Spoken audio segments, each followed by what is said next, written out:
ये हम देखेंगे दशमलव का वर्गमूल भाग विधि से कैसे निकालें। जैसे कोई भी वैल्यू ले लो, 0.05 ले लो या 0.5 ले लो, कोई भी आप वैल्यू ले सकते हैं, तरीका वही रहेगा। तो हमें क्या करना है, देखिए सिंपल है।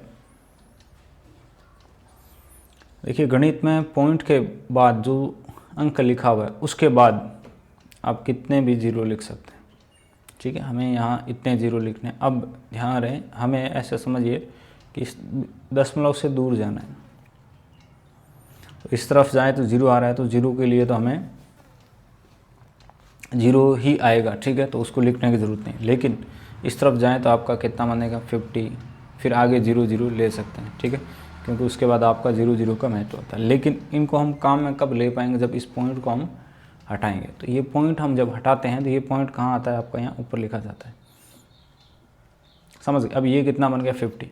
इस 50 के लिए एक संख्या का चुनाव करेंगे। ये संख्या रहेगी आपकी 1 से लेकर 9 तक, जिसका खुद के साथ गुणा करने पर लेस देन 50 हो। तो हमने लिया 7 × 7, कितना होता है, 49। फिर अगले स्टेप में इसको जोड़ना है, इसको घटाना है।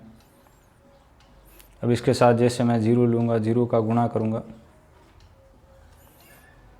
ठीक है, तो क्या आएगा, 0 आएगा, जो कि इससे बड़ा नहीं है। 1 लेते हैं, 1 का गुणा करते हैं तो भी 100 से बड़ा आ रहा है, तो फिर ऐसी स्थिति में 0 लेते हैं, समझ गए।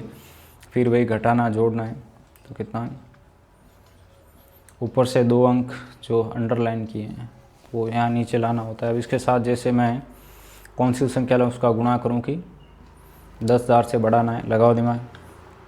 तो इसके साथ जैसे हम यहाँ ट्रायल करते हैं, अलग अलग संख्या लेते हैं। इसके साथ जैसे मैं लेता हूँ 6, मैं लेता हूँ 7 और 7 का गुणा करता हूँ।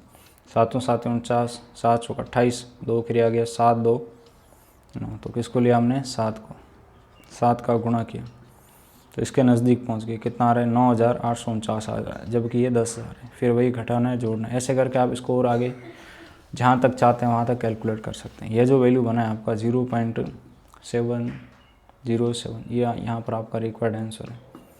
यदि आप इसको कैलकुलेटर से चेक करना चाहेंगे तो 0.5 √ क्या आ रहा है, देखिए 0.707। हमने यहाँ तक कि कैलकुलेट किया, आगे इस प्रकार से गणना आपकी चलेगी।